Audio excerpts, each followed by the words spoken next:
Bonjour à toutes et à tous. Au menu de notre entretien aujourd'hui, le Festival de Fès de la culture soufie qui se tient du 19 au 26 octobre. 12e édition sous le thème « La culture soufie, un humanisme spirituel pour notre temps ». Notre temps où une période tristement déchirée entre ceux qui voient en le soufisme une déformation de l'islam et une islamophobie rampante dans le monde. Le Festival de Fès de la culture soufie n'est plus à présenter. Aujourd'hui, nous en parlons en compagnie de son président. Fawzi Sreli, bonjour. Bonjour. Bienvenue sur le plateau de Médien TV. C'est moi qui vous remercie. Alors, comme je viens de le dire, le festival n'est plus à présenter, n'est-ce pas? 12e édition. Quel est le programme cette année? C'est un programme qui s'étend sur une dizaine de jours, plein, qui part des matinées avec les tables rondes à la Boanania, des créations artistiques, en l'occurrence celle du 19 en soirée, avec une thématique consacrée au grand poète soufi du XIIIe siècle qui est Abou Hassan al-Shustari, un troubadour, voilà, puisque c'est un petit peu en référence au fait que c'était un poète itinérant. Et puis aussi la création de la clôture qui va être dédiée au langage secret des fleurs et des parfums. Voilà, quelque chose d'assez mystérieux. Mais vous savez, le soufisme est mystérieux, mais il est à la fois quelque chose de très vivant et de très proche de notre quotidien parce que c'est un art de vivre. Donc finalement, le soufisme, ce n'est pas qu'un festival, Fawzi Sreli. Non, le festival n'a d'autre but que de rendre perceptible cette tradition et surtout ce patrimoine universel vivant qui est extrêmement important au Maroc, qui constitue l'humus culturel et spirituel de notre patrimoine marocain, mais qui est aussi présent à travers des grands patrimoines dans le monde, depuis la Chine, au subcontinent indien, en Afrique, en Europe centrale, en Asie centrale et ailleurs. Et de ce point de vue-là, c'est peut-être l'un des patrimoines les plus riches et les plus profonds et les plus diversifiés que l'on puisse connaître. Et c'est le but de ce festival, c'est de donner à appréhender ce patrimoine qui, la plupart du temps, a peut-être à gagner à être connu, à être découvert, parce qu'on s'en fait des idées extrêmement parfois surprenantes. Vous avez parlé de déformation, alors que c'est le cœur même battant et vivant de l'islam et de la civilisation de l'islam. C'est la source même civilisationnelle de l'islam. Et à ce titre-là, donc, il mérite d'être découvert et d'être exploré. Alors justement, comment se porte le soufisme en ces temps d'intolérance? Vous avez parlé de cette perception du soufisme, j'ai parlé de déformation de l'islam, vous avez dit que c'est l'image même d'un islam pur. Comment se porte aujourd'hui, selon vous, le soufisme au Maroc d'abord, et puis un peu dans le pourtour méditerranéen, dans notre région? Le soufisme est présent depuis des siècles et il est encore présent aujourd'hui. Une chose assez surprenante aussi, c'est qu'il constitue la majorité des expressions religieuses, si je peux dire, et des courants religieux dans l'islam, puisque c'est une culture, encore une fois, qui est donnée à vivre au quotidien. Pensons par exemple au sama soufi, au chant soufi, à la sagesse soufi dans ses proverbes, dans ses hikams, à toutes ces déclinaisons artistiques et comportementales de valeurs, d'art de vivre, comme je le disais tout à l'heure. Et c'est quelque chose qui se renouvelle à travers les années. C'est pour cela que c'est très intéressant de ne pas se référer simplement à une sorte d'archéologie, en quelque sorte culturelle, et de croire que l'on parle ici d'une espèce de survivance.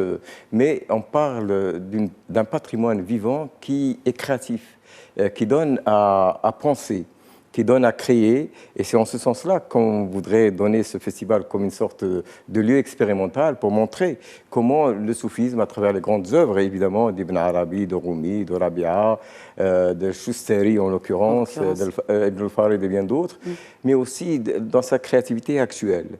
Et donc, tout cela se décline sur trois volets principaux.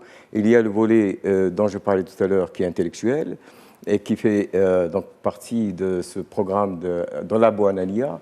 Il est assez d'ailleurs intéressant de se référer à ce lieu, ce monument historique, ce bijou de l'architecture civilisationnelle marocaine et mondiale du XIVe siècle pour parler de débats et pour évoquer des questions qui nous intéressent, qui nous concernent aujourd'hui. Par exemple, quel peut être le rôle de la spiritualité face au transhumanisme, n'est-ce pas, qui nous guette et dans lequel nous sommes en réalité de plein pied. Quelle est la relation entre les religions d'une façon générale et les droits humains? Qu'est-ce que signifie d'ailleurs ce qui est le titre du festival, un humanisme spirituel pour notre temps? Puisque c'est de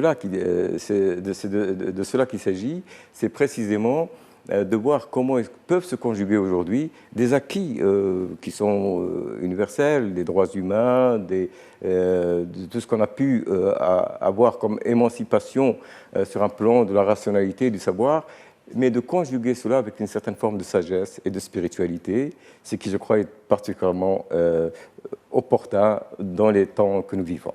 Fawzi Sreli, vous avez présenté le Festival de la culture soufie de Fès devant le Sénat français.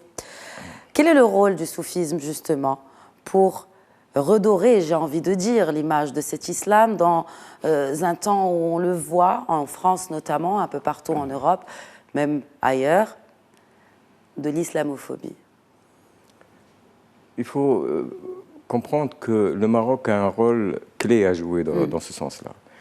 Sa Majesté, dans différents discours fondamentaux, devant le Conseil supérieur des ulama, en l'occurrence, a insisté à souligner à quel point le soufisme fait partie de notre patrimoine marocain et donne sa coloration à notre patrimoine marocain.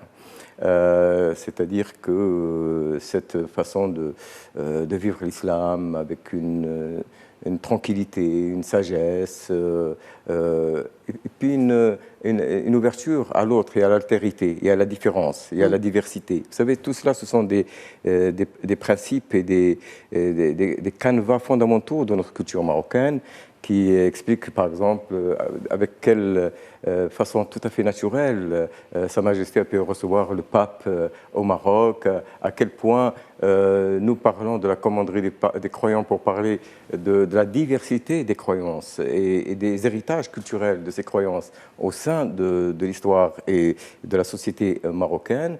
Donc il y a là, si je puis dire, une sorte de paradigme qui est proprement marocain. Beaucoup s'interrogent sur le modèle marocain. Ils se disent, mais qu'est-ce que c'est que ce modèle finalement énigmatique?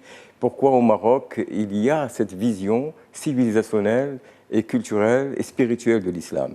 Eh bien, c'est cela que nous avons voulu aussi rendre évident, et parce que les gens le savent, les gens connaissent cette grande culture du soufisme, et nous avons voulu rendre tout cela accessible. Et nous l'avons présenté donc au Sénat français devant un parterre de diplomates, de personnalités, des médias, de la culture, des arts. Et nous avons vu à quel point le soufisme fascine l'opinion internationale, et depuis très longtemps. Vous savez, depuis des siècles, on a traduit des grands textes dans toutes les langues.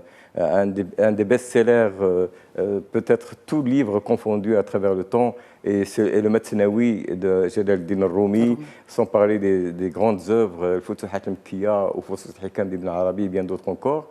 Donc nous sommes là en face d'un patrimoine de la pensée et de l'élévation, si je puis dire, de notre humanité, dans tous les sens du terme, dans ce qu'elle a de plus noble, de plus digne. Et c'est extrêmement important que nous puissions bénéficier de ce patrimoine, mais d'une façon vivante, c'est-à-dire dans le quotidien. Et c'est pour cela qu'il était si important de faire sortir l'intérêt du soufisme des cercles académiques, par exemple, ou intellectuels, et l'amener dans la scène publique, l'amener dans la place publique, et donc le faire découvrir dans son aspect spirituel par les tourouq, les confréries spirituelles, n'est-ce pas, dont une des grandes au Maroc, Tariqa al-Qadiriya al-Boutchichia, mais il y a aussi la Tijaniya, la Wazzaniya, et bien d'autres, Sharqawiya et bien d'autres encore. Et donc, et puis il y a l'aspect artistique, donc cet aspect créatif, et l'aspect intellectuel, c'est-à-dire celui de la pensée. Je crois que c'est un patrimoine vivant qui peut nourrir notre pensée, mais aussi nos valeurs, dans un temps où nous avons besoin de ces valeurs. Vous avez parlé d'accessibilité. Est-ce qu'aujourd'hui, le soufisme est accessible à tous? Et notamment, je parle des jeunes générations, ou reste-t-il limité aux sages? Pour ne pas dire, pas les moins jeunes, on va dire les moins jeunes générations. Je pense qu'il faut le rendre accessible, et c'est dans ce sens-là où il y a toutes ces œuvres artistiques avec des milliers de personnes qui assistent. où il y a toutes ces soirées dans le grand parc de Jeunesse-Ville, qui est un monument là aussi, qui est un site historique magnifique, botanique en l'occurrence, mais qui a aussi une mémoire historique dans Fès. Donc dans tous ces lieux-là, c'est une façon de réconcilier tout le monde, les jeunes et les moins jeunes, avec notre civilisation et d'avoir un rapport vivant avec elle. Et je pense que les jeunes sont en recherche de ce sens, sont en recherche de cette culture, mais pas forcément en recherche comme les académiques peuvent l'être, à travers la lecture, à travers la découverte de traités, c'est vrai, qui parfois peuvent être un peu abstrus, ne sont pas forcément accessibles d'une façon évidente, mais lorsqu'on partage tout cela à travers l'art, à travers la poésie, à travers la sagesse, et que tout cela peut nourrir notre quotidien, peut nourrir notre humanité, je crois que nous aurons fait la démonstration que ce patrimoine est plus vivant que jamais. On terminera vraiment brièvement avec un des thèmes des tables rondes, programmé donc pour ce festival de Fès de la culture soufie, qui portera sur comment faire revivre l'esprit de Fès par la culture. Selon vous, cet esprit s'est-il détérioré avec le temps ?